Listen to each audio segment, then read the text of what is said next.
Hello and welcome back to another episode of the DIYguy.net. Alright, today we're going to be showing you how to put front rotors and pads in your Subaru. We're using this 2000 Subaru Outback here. As Subaru hasn't changed much over the years, so this will be the same process for any newer model. So the first thing we want to do is make sure you park the car on a nice level ground. Apply the e-brake. If you have a set of wheel chocks, throw them under the back two wheels. If you only have one, you want to do it on the opposite side you're jacking. So since we're doing the driver's side front, we want to put the wheel chock in the passenger rear. That way when we jack it up, it actually goes towards the wheel chock and will actually stop the vehicle from rolling. Next, what we're going to do is grab a breaker bar on a 19mm. We're going to break the wheel studs free, just crack them loose. Then we're going to start the vehicle and turn it the opposite way. We want to turn it to the right. That way we can get to the back side of the caliper bolts and the caliper bracket bolts. It'll make it a little easier if we turn the wheel on the opposite side that we're working on. So that's what we're going to do, and then we'll go ahead and jack it up. Alright, so now that we got the e-brake applied, the wheel chock set, our jack in position, we can go ahead and grab our breaker bar and our 19mm and crack the wheel studs loose.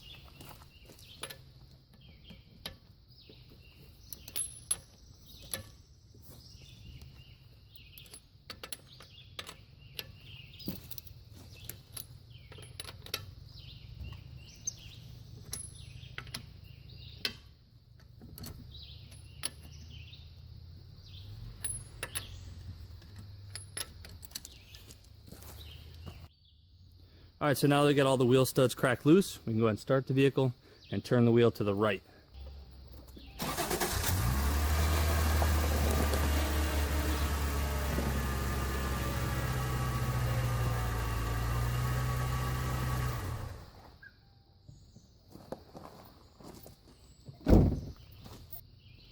Alright, so now that we got the wheel cranked hard to the right, we can go ahead and use our jack up the car until we can get the tire off the ground a little bit. Then we'll go ahead and remove the rest of the wheel studs and remove the wheel.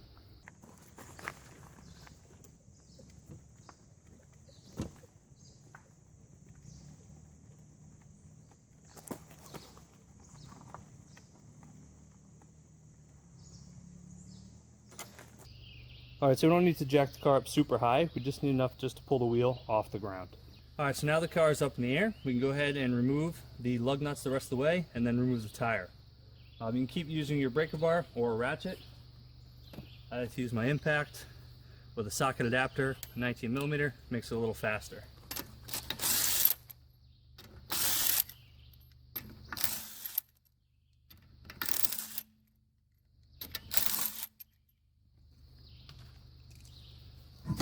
Wheel studs removed, we can remove the wheel, roll that out of the way. Alright, now I'm going to move the camera a little bit closer and show you which bolts we need to remove. That way we can remove the caliper. Alright, so next we need to grab a 14mm socket and ratchet and remove this bolt here and this bolt on the bottom. Now once we completely remove those bolts, we can get a pry bar or flat screwdriver, get it between the caliper bracket and the caliper, give it a little pry, and we should be able to pop the caliper and the pads out of the way.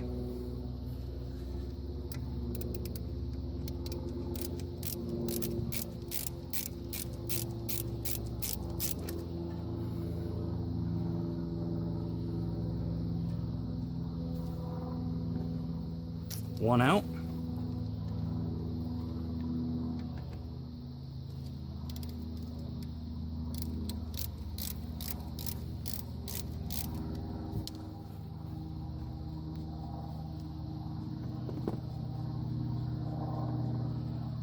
Second one out.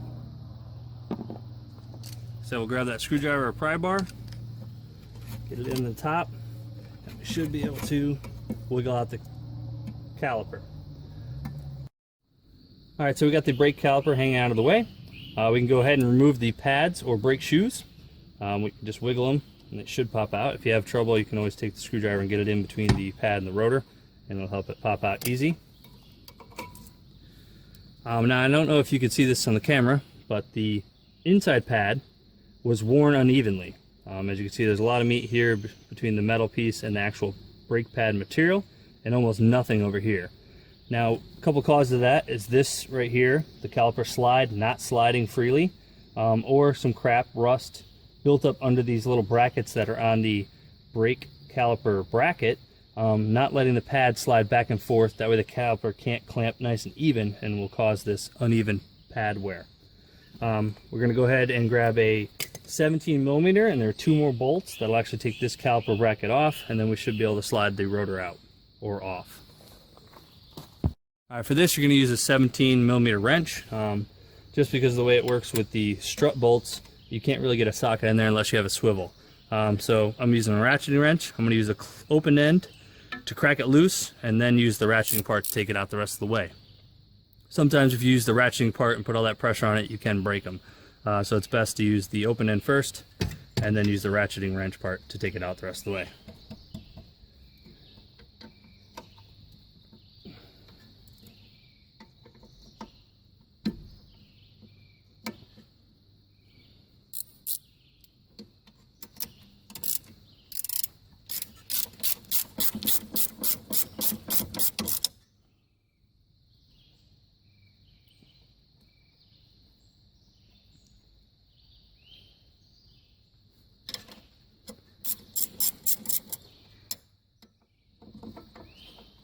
One caliper bolt out. Get the lower one the rest of the way out.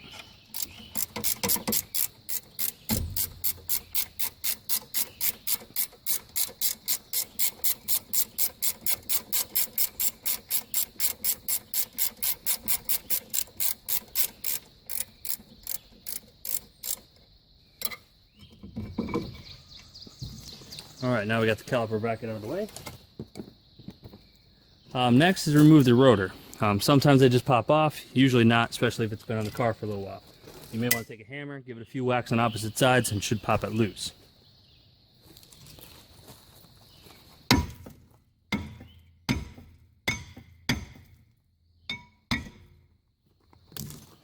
Now you got it loose, you can slide it off. You will notice there are a couple of bolt holes. You can slide a bolt in those and evenly draw it off, but usually just tapping it with a hammer a few times works. Alright, so now that we got that off, we'll go ahead and unpackage our new rotor and slide it in position. Alright, we got our nice new rotor here. Slide it on. Line it up with your wheel studs. Alright, so now that we got the new rotor in position, we can go ahead and grab our brake caliper bracket. We can go ahead and pop those 2 clips off on each top and bottom. What you want to do is take a wire brush and wire brush here, here, here, and here, top and bottom, underneath where that clip goes. That way any rust doesn't build up underneath it and cause the pad to pinch against that clip. That's how you're going to get that uneven wear. You also want to pull your slides out. This one's not too bad. If it's rusty, give it a wire brush, add some new grease to it, make sure it slides nice and easy. This is the one we had the problem with. You can see the rust buildup on the bottom there. So we're going to go ahead and wire brush that down, give it some new grease, and then we can go ahead and reinstall it.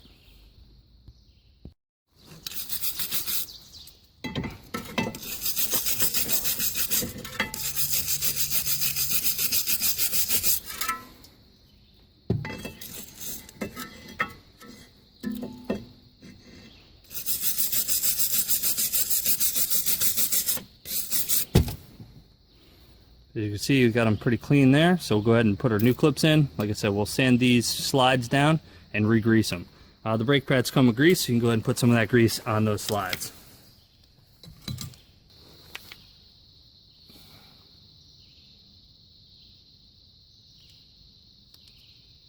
Work it back and forth a few times just to get that grease nice and evenly in there. Make sure you pull your dust boot back over the little rib or groove on the bolt. That way it'll always slide with it and lock it in position. This one, like I said, we're going to pull it out. We're going to sand it a little bit more just to make it slide a little nicer. Now that we got it sanded up, it's nice and shiny, we'll go ahead and apply some more grease.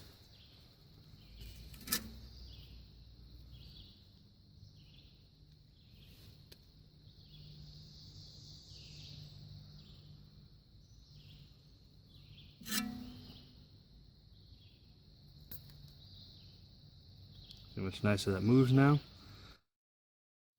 Alright, so now we got the bracket all cleaned up and ready to go. We got underneath the pads clean. and our slides nice and clean and greased, we can go ahead and reinstall the bracket. So it's going to face with the bolts obviously going towards the back. We'll slide it over our rotor, line it up with a hole, and start the bolt.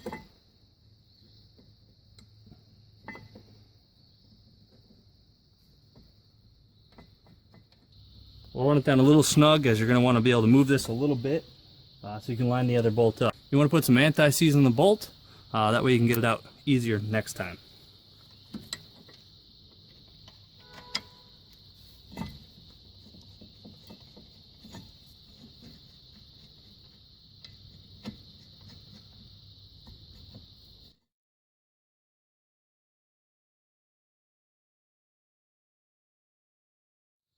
All right, now that we have both bolts finger tight and started, we can go ahead and grab that 17mm wrench and tighten them down.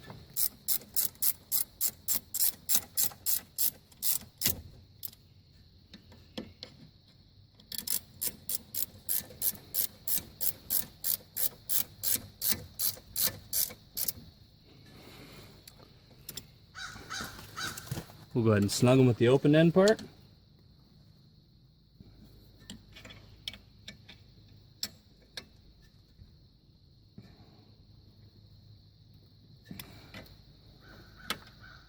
Double check them.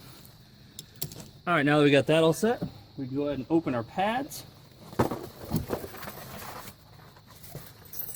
Like I said, they come with new pad clip brackets. I'm going to turn around, put one on the top, one on the bottom, make sure they clip onto that little piece. The horseshoe obviously goes towards the pad, and this piece should click onto the little nub on the caliper bracket. All right, so now that we got the clips in for the brake pads, we can go ahead and grease them. You want to grease down in here, a little bit in the bottom and a little bit on the top, as that's where the pad is going to sit and ride back and forth. Try not to get it onto your rotor.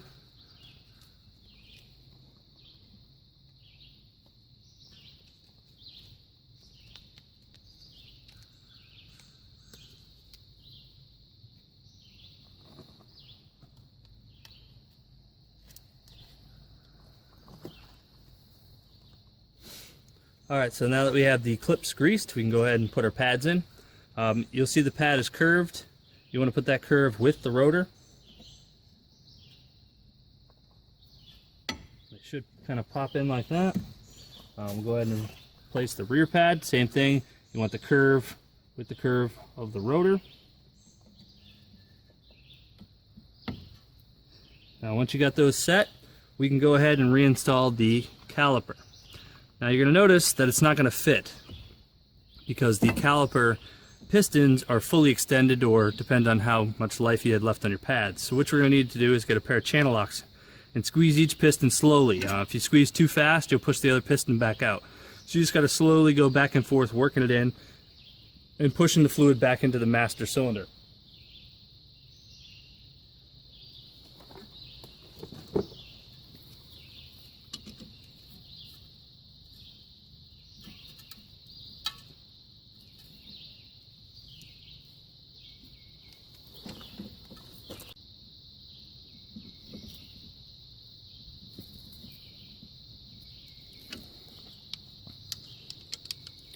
Keep just working your way in until you get it all the way set back into the caliper.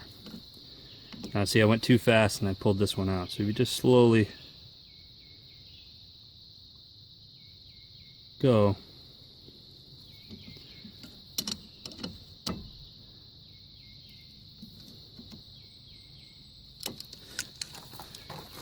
alright, so now that we got both pistons pushed back, we can go ahead and put the caliper back into position. These little slides, you want to make sure your flat pieces are top and bottom. That way it'll hit this little nub here when you're tightening them and stop them. So we'll put it back into position. We'll go ahead and grab the caliper bolts. Alright, so now that we got the caliper back in position, we can go ahead and grab their caliper bolts. Like I said with the other brake caliper bolts, we'll put a little bit of anti-seize on them. That way we can get them off easier next time.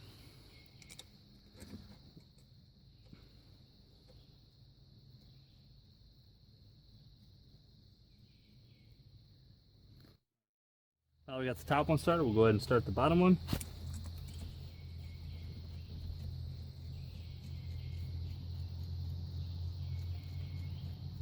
Alright, now that we have them both started, we'll go ahead and grab our 14mm socket and ratchet and snug them down.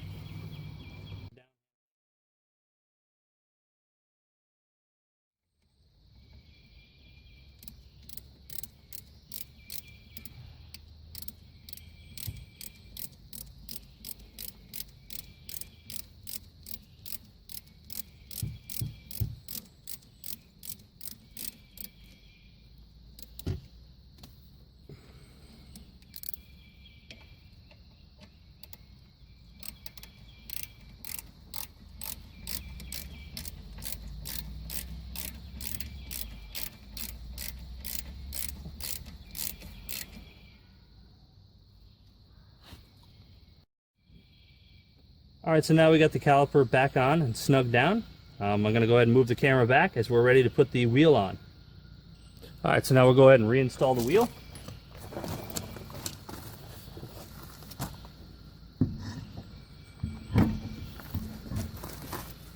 Once we get the wheel on, we can go ahead and grab our lug nuts and reinstall those.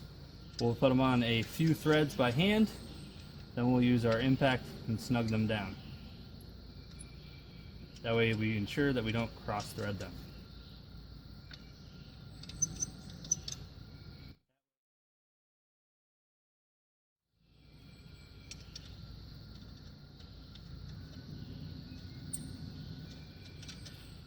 Alright, now we have them all started. Like I said, we can grab our impact and snug them down. Now you want to do this in a crisscross pattern. So we're going to start with this one, go to this one, to this one, to this one, to this one. You don't want to tighten them all the way, you just want to snug them up evenly.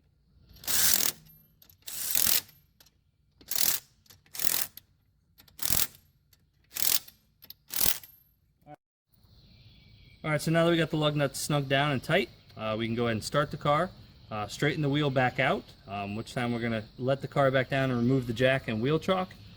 And then we're going to go ahead and grab our torque wrench, set it to the specified torque for this vehicle, and torque our lug nuts in that crisscross pattern.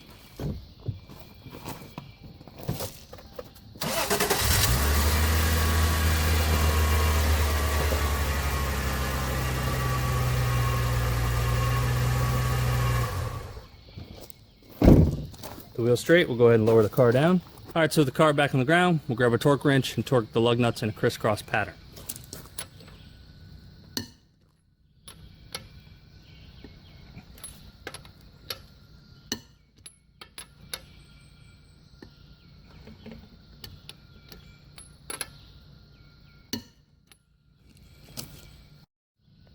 Alright, so now that we got the lug nuts torqued down to the proper specification, we can go ahead and go to the passenger side and repeat the process to replace the passenger pad and rotors.